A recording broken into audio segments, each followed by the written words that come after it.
আসসালামু আলাইকুম, কেমন আছেন সবাই? ফোর সিস্টার ব্লগে আপনাদের সবাইকে স্বাগতম। আজকে দুধ চিতই বানানো হবে, আর সেটা হবে ফ্রোজেন চালের গুঁড়া দিয়ে। এই যে এখানে মা দুধটা গরম করে নিয়ে এই দুধটা কমিয়ে নেওয়া হবে। দুধটা কমে গেলে এর ভেতরে গুড়টা গরম করে সেই গুড়ের পানিটা এর ভেতর দেওয়া হবে। এই দেখুন দেওয়া হয়েছে। এখন মা পিঠা বানানোর জন্য ছাঁচে এই যে পিঠা বানাচ্ছে। এই পিঠাটা রসের ভেতর ভেজানো হবে। গরম অবস্থায় রসের ভেতর ভেজালে ভালো হয়।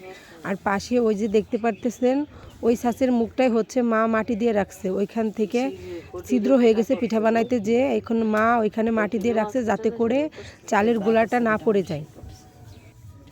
এদিকে মা চিতই পিঠাটা বানিয়ে দিচ্ছে। আমরা মুরগির মাংসের ঝোল দিয়ে পিঠাটা খাচ্ছি। মুরগির মাংসের ঝোল দিয়েও চিতই পিঠা খেয়ে দেখবেন, খুব মজা। এখন দেখুন গরম অবস্থায় মা হাঁড়িতে ঢেলে দিল। এইবার আরেকটা বানাচ্ছে।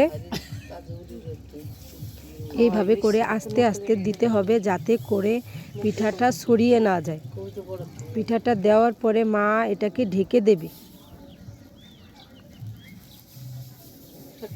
সব ছাঁচে দেওয়া হয়ে গেছে, এখন মা এটাকে ঢেকে দেবে। এবার দেখুন পিঠাটা কত সুন্দর করে ফুলে উঠেছে। এই পিঠাটা এখন রসে ভেজানো হবে। রসে ভেজানোর পর এটাকে সারা রাত হাঁড়িতে রেখে দেওয়া হবে। দেখুন সারা রাত রাখার পরে পিঠাটার এই অবস্থা। পিঠাটা কিন্তু খুব মজার হয়েছে। এই দেখুন আপনাদের আমি পিঠাটা একটু কেটে দেখাই।